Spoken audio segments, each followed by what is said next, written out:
Hello, everyone. So, welcome to my first stream.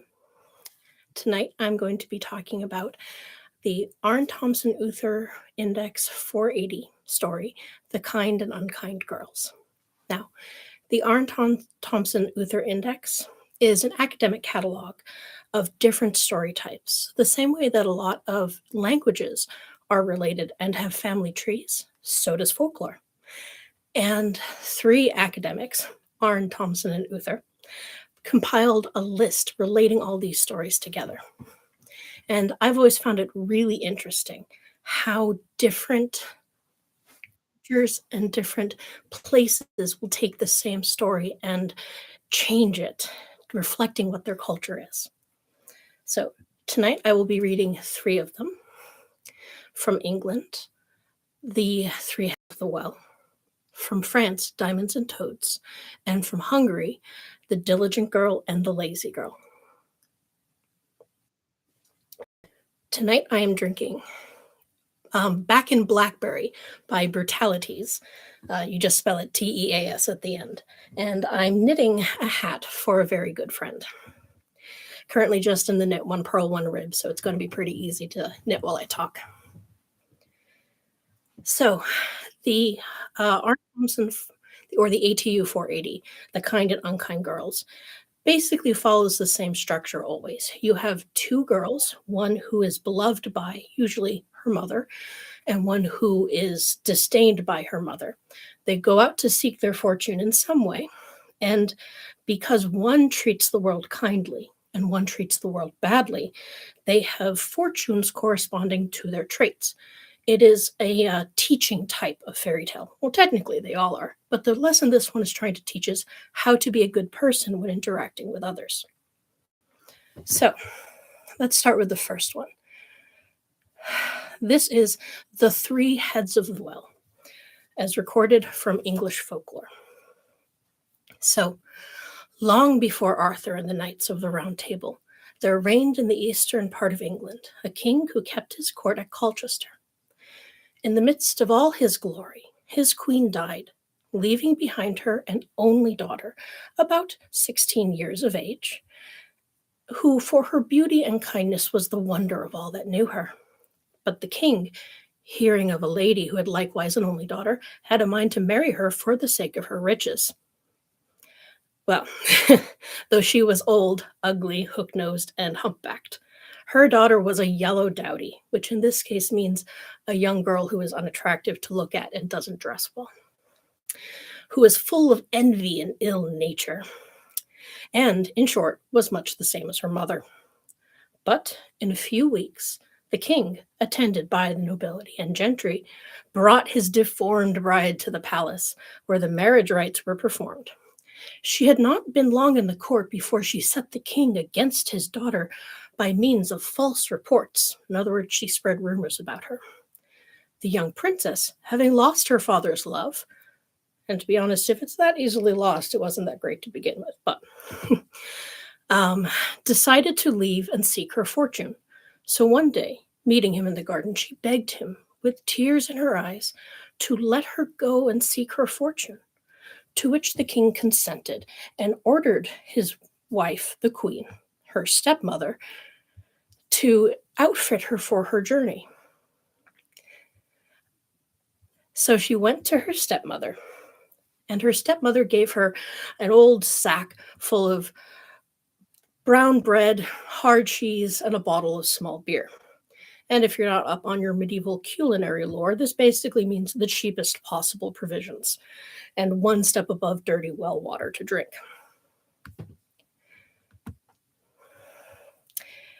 So though this was but a pitiful dowry for the king's daughter, she took it with thanks and proceeded on her journey, passing through groves, woods, and valleys, till at length she saw an old man sitting on a stone at the mouth of a cave. Now, another digression. You will often find in folklore and fairy tales that magic happens in liminal places, that is, places that are between one thing and another. And the mouth of a cave is between the upper world and the underworld, just as the edge of the ocean is between the sea and the land. This is why the lady in the lake, for example, is a lady in the lake. Arthur finds his sword at the meeting of air, water, and earth. But moving on. Good morrow, he said, fair maiden, whither away so fast? Aged father, says she, I am going to seek my fortune. What have you got in your bag and bottle? In my bag I have got bread and cheese, and in my bottle I have good small beer. Would you like to have some? Yes, said he, with all his heart. With that, the lady pulled out the provisions and bade him eat and be welcome. He did so, and gave her many thanks, and said, There is a thick thorny hedge before you, which you cannot get through. But take this wand in your hand, strike it 3 times, and say, Pray, hedge, let me through, and it will open for you. Then, a little further, you will find a well. Lie down on the bank of it, and there will come up 3 golden-crowned heads, which will speak, and whatever they ask of you, do it for them.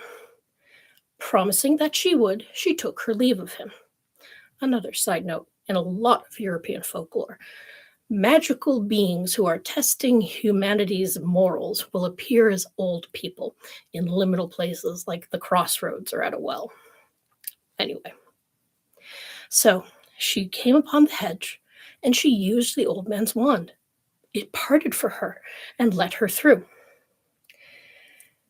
And if you think, a thorn hedge, isn't that in Sleeping Beauty? You would be correct. And indeed, a lot of English folklore has thick, thorny hedges as magical barriers. And if you've ever been walking in the English countryside and find a briar bush, you will immediately understand where they got this idea. Anyway, so the hedge divided and let her through. And soon enough she came upon the well. And she had no sooner sat down next to the well than a golden-crowned head came up and sang, and you'll forgive me if I don't actually sing. No one wants that. Wash me and comb me and lay me down softly and lay me on a bank to dry, that I may look pretty when someone passes by. All right, said she, and taking it in her lap, combed it with a silver comb and placed it upon the primrose bank. Then up came a second and a third head, each saying the same as the former, so she did the same for them, and then, pulling out her provisions, sat down and ate her dinner, and then lay down and fell asleep. While she slept, that was the cat. Anyway, while she slept, the heads said to one another, What shall we weird for this damsel who has treated us so kindly? In this case, weird means to bend or to form or shape, and it means what shall we shape her fate into? Well, the first one said, I weird her to be so beautiful that she shall charm the most powerful prince in the world. The second one, I weird her such a sweet voice as shall far exceed the nightingale. And the third said, My gift shall be none of the least, as she is a king's daughter. I'll weird her so fortunate that the greatest king in the land shall marry her. So, when the girl woke up, she saw the heads, put them down in their well again, and went on her journey. She had not traveled long before she saw a king hunting in the park with his nobles. She would have avoided him, but the king, having caught sight of her, approached her, and what with her beauty and sweet voice, fell desperately in love with her, and soon induced her to marry him. Because honestly, if you've left home with only bread, cheese, and beer to your name, and you're used to being a princess, and a king comes up and says, Hey, you are really cute, let's get married, are you going to say no? Anyway, the king, upon finding out that she was the king of Colchester's daughter, ordered some chariots to be gotten ready, that he might pay the king, his new father-in-law, a visit. The chariot in which the king and queen rode was all decorated with rich gems and gold. The king, her father, who at first astonished that his daughter had been so fortunate, till the young king let him know all that had happened.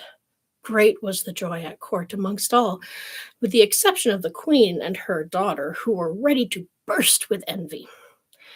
The rejoicings, with feasting and dancing, continued for many days, and then at length they returned home with the dowry that her father gave her. Well, the ugly and evil-mannered princess, perceiving that her sister had been so lucky in seeking her fortune, wanted to do the same. So she told her mother, and all preparations were made, and she was furnished with rich dresses and with sugar, almonds, and sweetmeats in great quantities, and a large bottle of Malaga sack, which basically means very low alcohol but high quality wine. Well, with these she went the same road as her sister, and coming near the cave, the old man said, "Young woman, whither so fast?" "What's that to you?" said she. Then said he, "What have you in your sack?" She answered, "Good things, none of which you should be troubled with." "Won't you give me some?" he said. "No, not a bit nor a drop, unless it would choke you." The old man frowned and said, "Evil fortune attend ye." Well, going on, she came to the hedge, through which she thought she saw a gap, and she thought to pass through it. But as soon as she went through the gap, the hedge closed, and the thorns ran into her flesh, so that it was with great difficulty she got through. Being now all over covered with blood, she searched for water to wash herself, and looking round, she saw the well.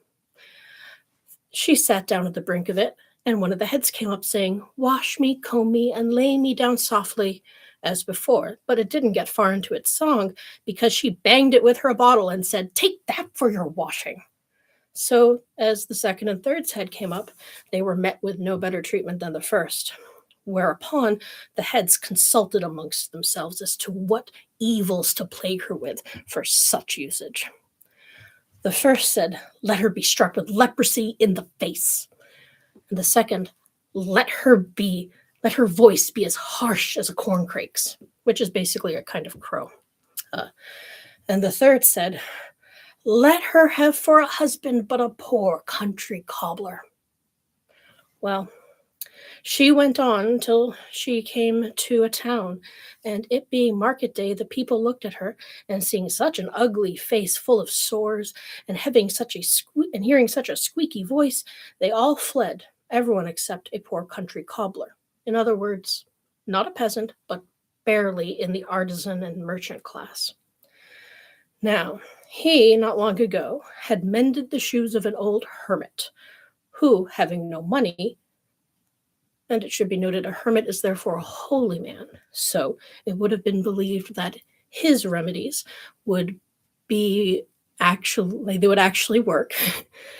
In the days before doctors being so common, sometimes people felt your best bet was a saint's relics or a hermit's blessing. But anyway, so the hermit had given him a box of ointment for the cure of leprosy and a bottle of spirits for the harsh voice. So the cobbler, having a mind to do an act of charity, was induced to go up to her and ask her who she was. "I am," said she, "the King of Colchester's stepdaughter." "Well," said the cobbler, "if I restore you to your natural complexion and make a sound cure of both your face and voice, would you in reward take me for a husband?" "Yes, friend," replied she, "with all my heart." With this, the cobbler applied the remedies, and they made her well in a few weeks, after which they were married, and so they set out for the court at Colchester. When the queen found out that her daughter had married nothing but a poor cobbler, she hanged herself in wrath. This is definitely not a Disney story. Anyway, the death of the queen so pleased the king, certainly not a Disney story, who was glad to get rid of her so soon, that he gave the cobbler £100 to go and quit the court with his new wife and take to a remote part of the kingdom where he lived many years mending shoes, his wife spinning the thread for him. So, that was the English version of the Kind and Unkind Girls. What did you think? And I think it says a lot that the worst fate they thought that could befall a woman was to have leprosy and a bad voice.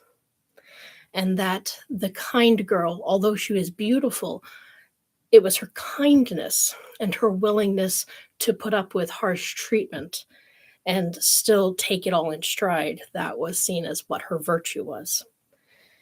And that marrying a rich, noble husband is the best possible fate, and marrying a poor merchant husband is the worst. Obviously, we can't have her marrying a peasant. I mean, medieval class divides being what they were. So now you know the English version. Very closely related is the story The Fairies, first recorded by Charles Perrault. Now, I need to make a little bit of a side note about our friend Charles Perrault, or Perrault rather. He was French, and his big contribution to folklore was that he went all around France, or what was France then. It's not like borders in Europe change every couple of decades or something. Anyway. And he recorded the stories that he heard people telling to their kids, would pay them, like, tell me the story of Kate Crackernuts. If you don't know that one, tell me a story like it. And he compiled them all into a book and later published many others. So he has been quite rightly over time seen as problematic, shall we say, because in recording these, he left out things in the stories that he thought were inappropriate. So while you have people being forced to dance in red hot metal shoes, which is perfectly fine for children to read about, absolutely no mention of homosexuality. Absolutely no mention of class divides that are not breached by magic being acceptable, that kind of thing. And if you ever come across a folkloric being that is evil, it's a demon. And if you ever come across a nice one, it's an angel or a fairy. There's a lot of stuff that is quite obviously pre-Christian in his work that he possibly edited a bit, shall we say. Definitely edited out anything that at all smacked of sexuality. Incidentally, you might have heard of the Aarne-Thompson Index before, whereas I'm referring it to as the Aarne-Thompson-Uther Index. This is because the Aarne-Thompson Index was mostly compiled in the early and middle of the 20th century. And it also had a lot of the same problems as Charles Perrault's work, in that it excluded homosexuality, sexuality of various kinds, had a tendency to change certain mythological beings to ones that were more palatable. And Uther, who I believe republished the list and made a lot of updates in 2014, corrected a lot of these problems. The other main problem with the list is that it is only for Indo-European folktales, so it doesn't go much into African or Chinese. But I still think it's a very useful list because it gives us a framework to explore and address the idea of folklore and how it relates to and how it evolves with the cultures that of people who tell it. In many ways, storytelling is not just a product of culture, but a guide of culture. It both influences and is created by it at the same time. Part of why I find it so interesting. That being said, here's the French version of the tale, Diamonds and Toads. Once upon a time, there was a widow who had 2 daughters. The elder was often mistaken for her mother, so like was her she was in both nature and in looks. Both of them were so disagreeable and arrogant that no one could live with them. The younger girl, who was a true likeness of her father in the gentleness and sweetness of her disposition, was also one of the most beautiful girls imaginable. The mother doted on the elder daughter, and since she resembled her so closely, and she disliked the younger one just as intensely, she made her eat all her meals in the kitchen and work from morning until night. In other words, treated her like a servant. Incidentally, the Cinderella tale is an offshoot of this type. And here we see the girl who's made to live in the kitchen, or rather eat in the kitchen and do all the chores. This is a common, let's say, trope that pops up a lot. And it's used to show virtue being humiliated, essentially. So, one of the poor child's many duties was to go twice a day and draw water from a spring from a good half-mile away, bringing it back in a large pitcher. One day, while she was at the spring, an old woman came up and begged for a drink. "Why, certainly, good mother," said the beautiful girl. Rinsing the pitcher, she drew some water from the cleanest part of the spring and handed it to her, lifting up the pitcher so that she might drink more easily. Now, this old woman was a fairy who had taken the form of a poor peasant woman, just to see how far the girl's good nature would go. "You are so beautiful," she said when she had finished drinking, "and so polite, that I am determined to bestow a gift upon you. I grant you," the fairy continued, "that with every word you speak, a flower or a precious stone will fall from your lips."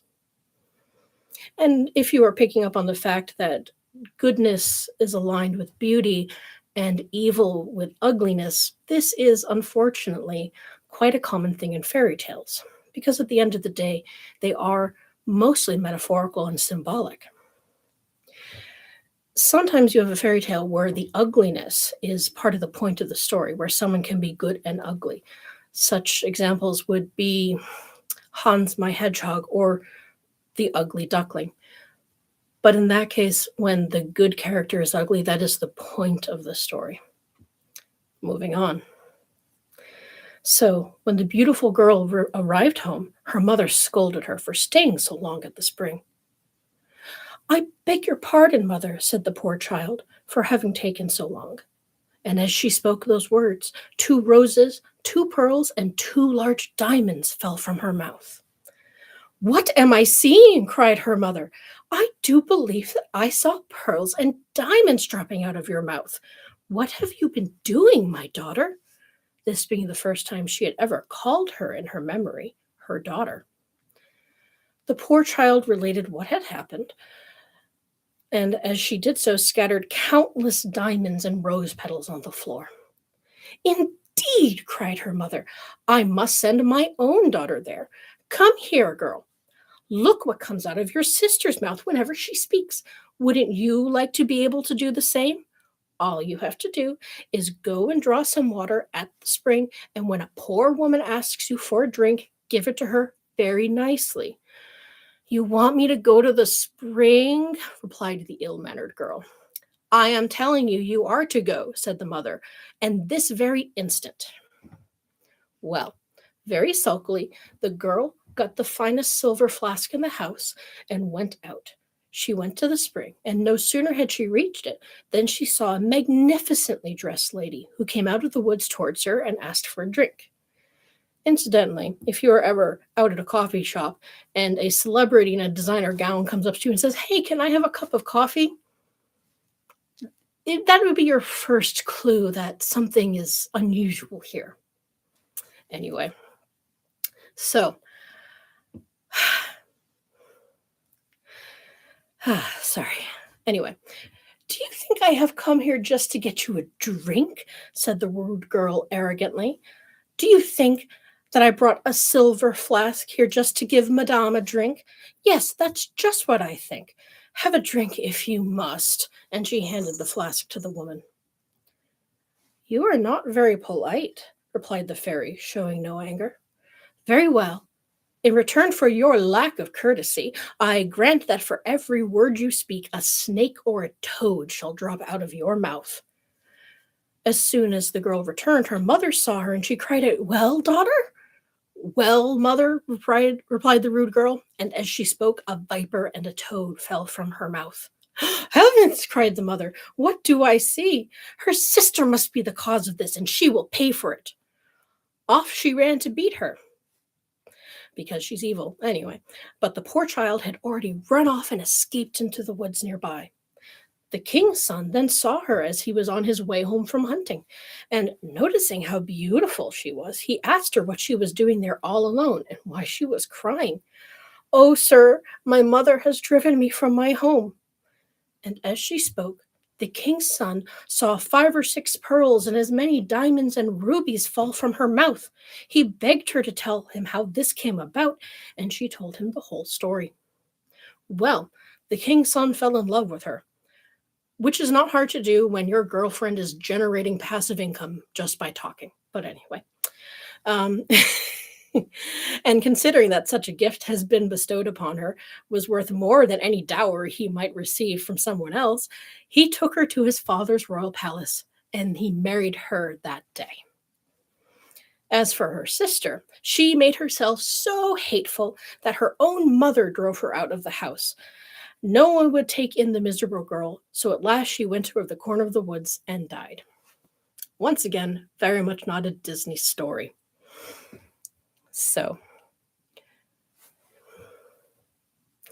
how much Pearl ended up in Grimm? It's more like they were working at roughly the same time. So there's a lot of cross-pollination. This was a time when a lot of the European states or nations were in flux, shall we say. And people were trying to look into their cultural inheritance as a source of national pride, which is why you have the Grimm brothers doing what they were doing and Charles Perrault doing what he was doing. Because as we know, Germany and France have never had any kind of rivalry.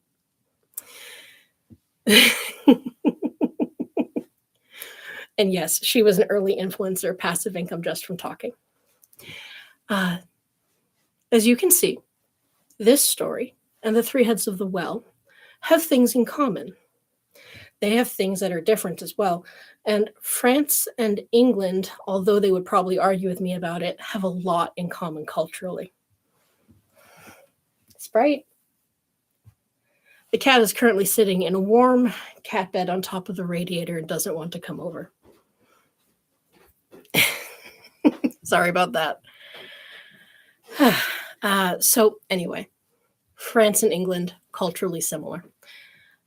There is something in Celtic mythology which carries through into a lot of English folklore, that places where there is water, and especially at the edge of that water, are sacred places. That's where the other world comes through. Once again, the Lady in the Lake, and I can think of several others, but you often find things happening by someone crossing a lake and going to an island in the middle of the lake. So like Avalon. This is not so prevalent in French folklore. Gallic mythology, we're talking pre-Christian here, had much more of a bent towards seeing the woods as the place where the magic happens. So you leave civilization, your town, and you go into the woods and magic things are there. For good or ill, you will be changed by magic things in the woods. And German folklore has this in common as well. And if you've ever been to the Black Forest in Germany, which I have not, but I know people who have, apparently it still feels like old and magical when you walk in it, because it's ancient old growth European forest and it feels like a bygone age.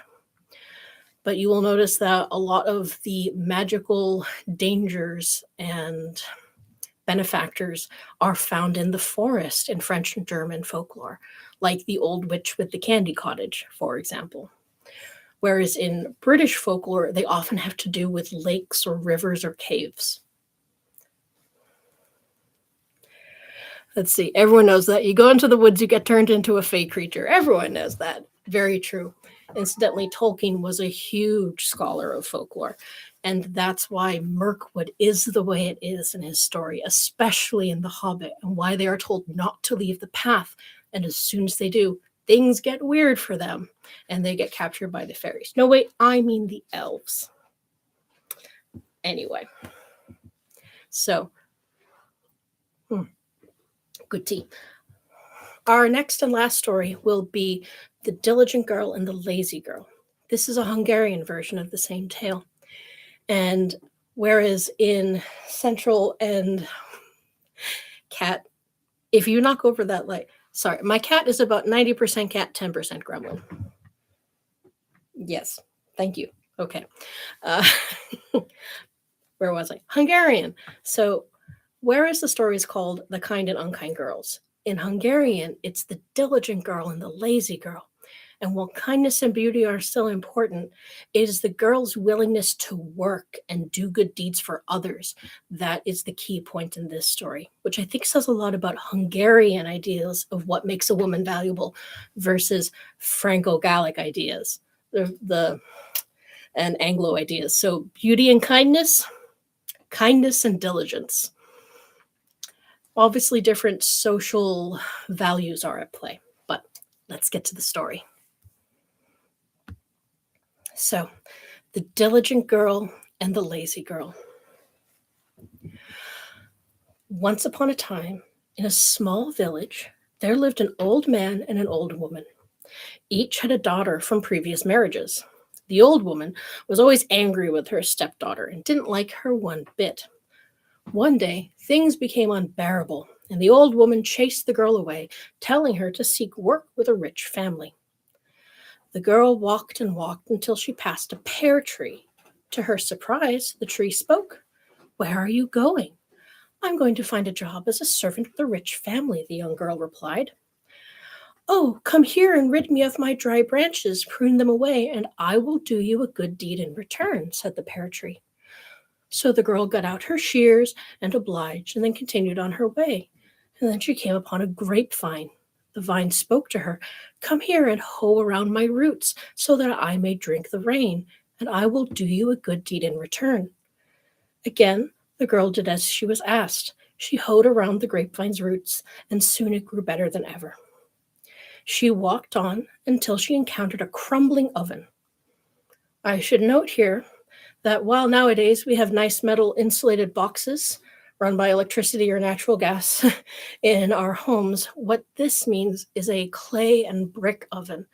Ovens used to be constructed of earth and mud and clay and some bricks, big mounded things, meant to be filled with wood, set on fire, and then as the fire burned down into coals, all that heat energy was taken up by the bricks, and then they would re-radiate it out to the bread, over the course of the day. So this is a big earthworks project that she's being asked to fix. "So please come here and make me tidy and clean, and I will do you a good deed in return," said the oven. So the girl went to the nearby river and got clay, and she trod it into the mud until it formed mortar, and she swept all the old ashes out of the oven, put its bricks back in place, and put the mud and mortar all over it until it was nice and tidy and clean. And she went on. And then she came to a broken down well. "Where are you going?" asked the well. "I journey to find work," she replied. "Please come here, make me clean again, and I will do you a good deed in return," asked the well. So the girl bailed all the stale water out of the well, fixed its bucket, and walked on until she met a tiny dog. The dog had all matted fur with sticks and leaves stuck in it. And he said, "Please wash me, brush me, and trim me, and I will do you a good deed in return." So the girl did as she was asked, and washed and brushed and trimmed the dog. And the dog praised the young girl after she had done so. After that, she carried on traveling till she came upon a stunning mansion. She knocked on the door, and 7 fairies opened it. As you probably know or have noticed, in Indo-European folklore, the numbers 7 and 3 have a lot of significance. So, the girl shared her adventure with the fairies, and they conferred with one another. And then one fairy said, "Why don't you stay here and become our servant? There are 7 rooms in this house. You have to sweep out 6 rooms every day, but must never go in the 7th.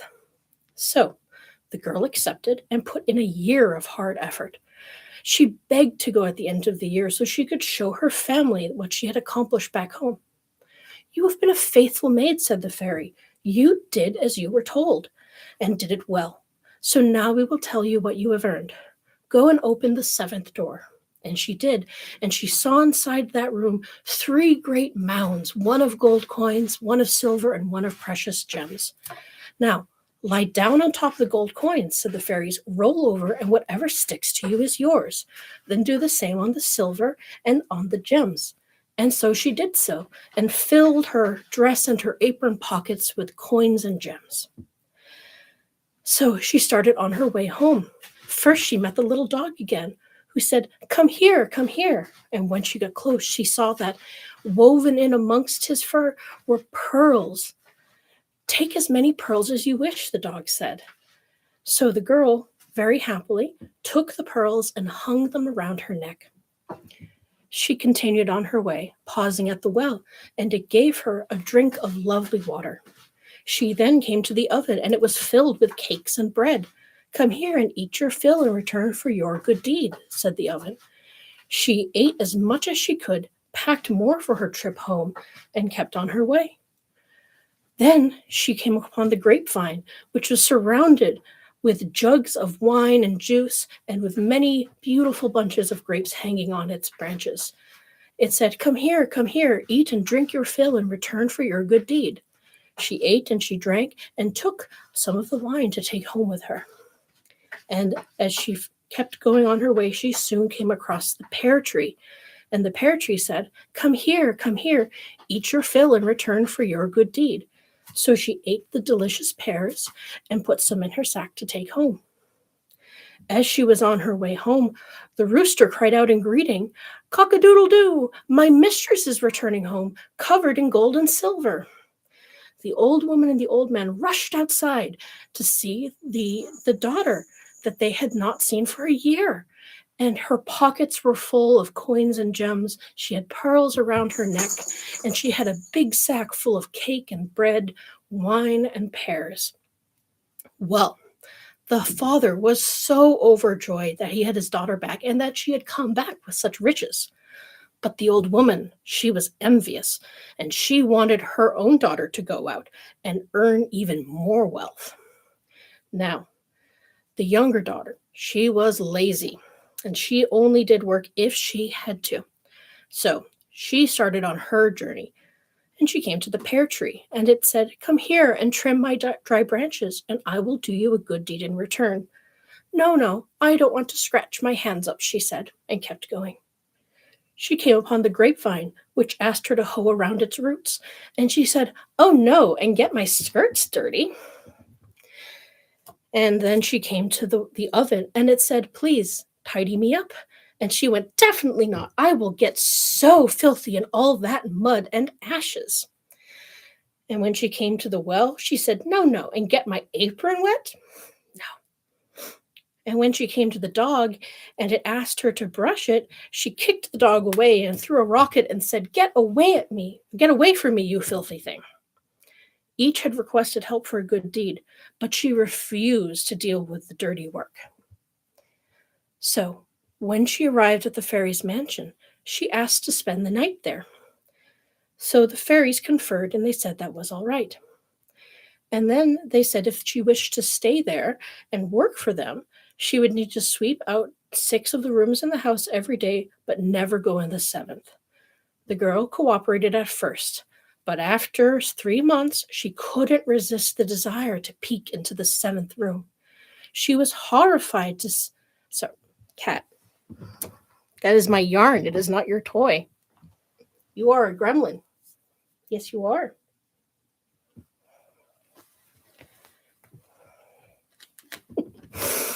Where were we? Right. So she couldn't resist the desire to peek into the prohibited room. She did so, and she was horrified to see that it was full of snakes and frogs. Once again, we see vipers and toads as being the most horrifying things that someone could encounter. It should be noted that in medieval European lore, while snakes represent betrayal or treason, that kind of thing, frogs represent foolishness, and both of them together represent bad fortune. Anyway, so she saw the snakes and frogs, and they severely stung and bit her, and she was covered all over in blood and bruises. She fled the house, receiving no payment, and on her way home, She asked help from the dog to chase away the snakes and frogs, and it would not help her. She went to the well to try and wash off the blood, and as she reached for the water, it drew away from her. She got to the oven, which was full of bread and cakes, but when she reached to get some, for she was hungry, the flames inside roared up and singed her hair. When she came to the grapevine and saw that there was wine and grapes, and she was so hungry and thirsty, she tried to reach for them, but every time she did, the wind blew the branches out of her grasp. And when she came to the pear tree, which was now covered in delicious fruit, and tried to reach for it, the branches lifted just up out of her reach. So as she was nearing home, the rooster again crowed, "Cock-a-doodle-doo, my mistress is coming home, all covered in blood." The old woman was shocked. Here was her daughter, no silver, no gold, no gems, and she was all scratched up and dirty and bloodied. The old man commented that his daughter earned more as a maid than hers did, and this caused such a quarrel, it resulted in the old woman and her daughter leaving the home. The elderly man and the diligent girl then lived a long and happy life together, and when the old man passed, a handsome young man married the young girl for her rich dowry. So that was the Hungarian version. So what do we think? Anyone have any thoughts or questions about the Hungarian version of this tale versus the Western European version of this tale?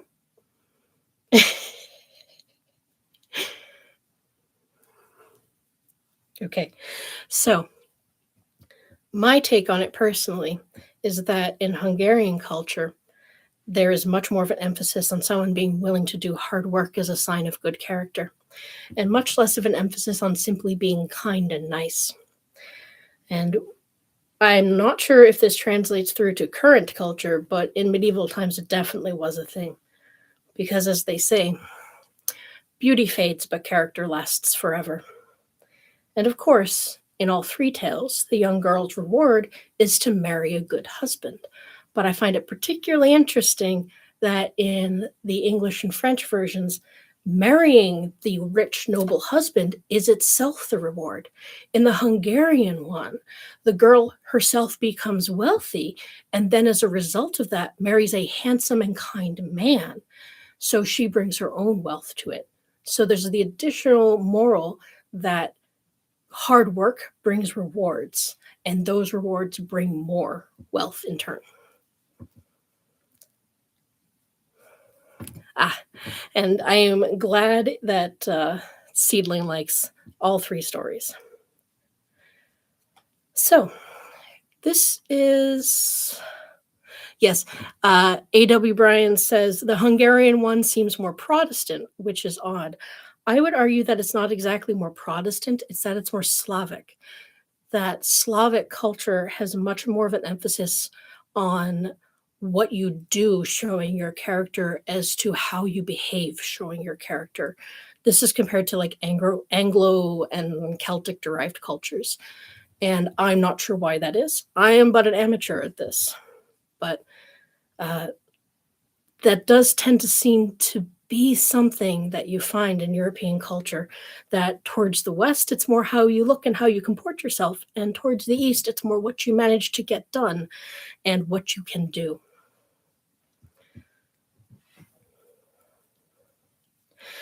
So I personally, this is my favorite of all the stories in the ATU Index. Incidentally, the oldest one in the index, which might be the oldest human folk tale, is called The Devil and the Blacksmith. And although it, yes, has the word devil in the name, most of the modern versions have a devil in them. It's been found in earlier versions, going back long enough that they're written on clay tablets, that this might be as old as the Iron Age itself.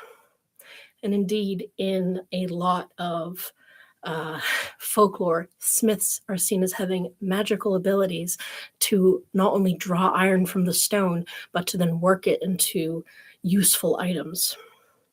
But that will be a conversation for later.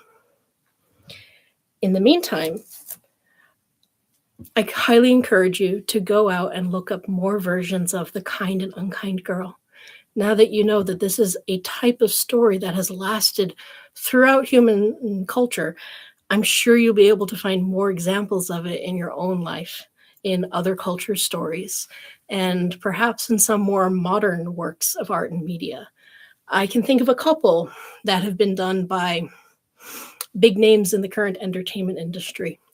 So next time you watch them or read them, just remember this is something that your ancestors have been thinking and telling their children about for ages. Next time, I will talk about the oldest story that we have, besides the Epic of Gilgamesh, The Devil and the Blacksmith. And I hope that you all have a lovely night and that your tea is as good as mine.